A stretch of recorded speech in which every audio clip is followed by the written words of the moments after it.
So I have some baked eggs here that I'm going to convert into deviled eggs, and I'm going to show you how to do that. So you can either boil them, bake them, however which way you want to prepare them, and what we're going to do is slice them down the middle lengthways, take it at the middle, and then I'm going to show you the next step. So what we're going to do to start cooking these deviled eggs is we're going to take the knife, which I have right here. Sorry about that, I just misplaced it for a sec. And we're just going to cut them just like that. And once we cut them like that, we're going to take the yolk that's in the inside and we're just going to put it in a bowl. And then we're going to take the shell and put it in another bowl. And I'm going to continue to do that, and I'm going to do it to about 6 eggs. And I'm going to fast forward and show you what it looks like.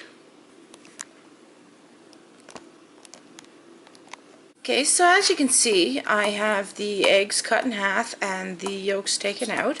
Now the yolks are in the bowl right here that I'm going to add in with mayonnaise, salt, pepper, vinegar.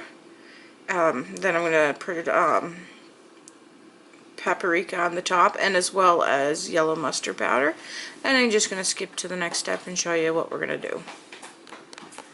So what we're going to do is we're going to add in the pepper, the first thing we're going to add in. And now I have a pepper grinder right here. I'm going to show you what it is. But if you don't have a pepper grinder, you can actually use pepper that's already done for you. I prefer to use the fresh ground up pepper, so I'm just going to add some of that in there, and you just turn it upside down and turn it around, and it grinds as it goes. So, and that very much depends on flavoring, however much you want. If you like a lot of pepper, you would put a lot of pepper in it, and if you don't, you would only put a little bit in. Now we're going to put 1/8 of a teaspoon of salt in, which is just a little pinch. And just measuring that out here for I don't add in too much. So there's the salt added in. And then we're going to add in 1 teaspoon of vinegar, which is white vinegar.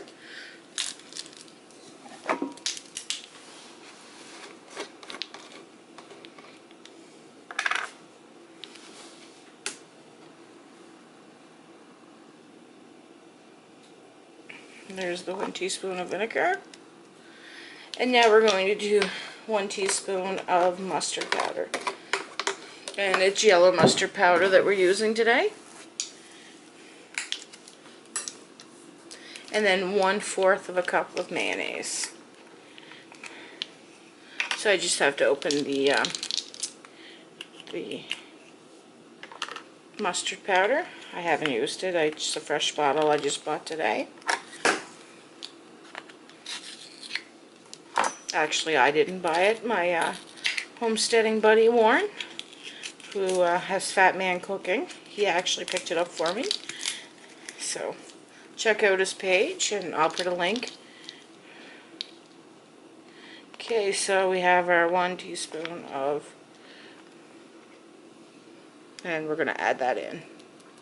So what we're going to do is I'm going to mix these up, and then once I have it mixed up, I'm going to add in the mayonnaise, as I find it's easier to mix these things up first and then add the mayonnaise. So I'm just going to use a fork, and I'm going to mix it up. And I'm just going to fast forward to where it's actually mixed up and show you what it looks like. So as you can see, I have the mixture all ready. It's all mixed up. So I'm just going to take my 1/4 of a cup of mayonnaise, and I'm using Kraft Merrick Whip because this is what we use in Atlantic, Canada. It seems to be the popular brand. It's made by Kraft, and Kraft sells a lot of Canadian brands. Barbecue sauce, pastas, spices, stuff like that. So what we're going to do now is we're going to continue to mix it up.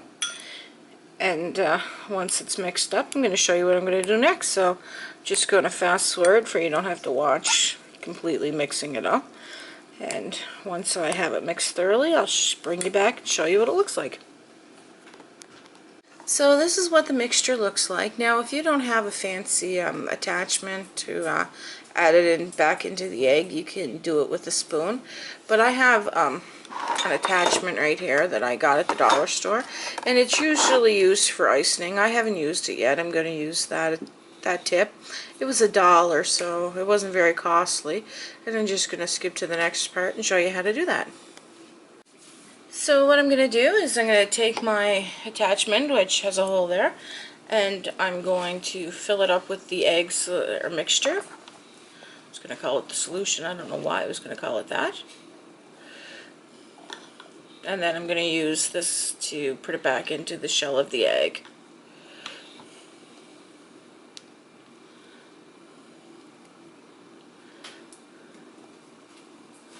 So we'll try half at a time. And all you do is take the attachment, put it back on,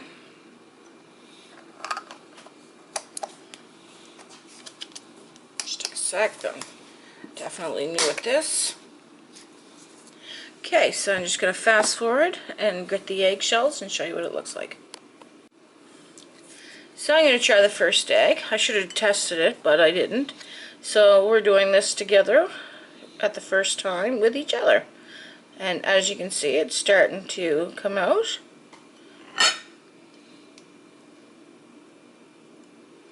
So I'm going to fill it up.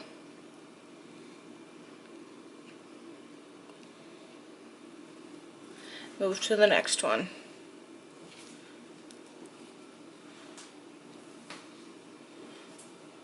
And then we'll go to the next one.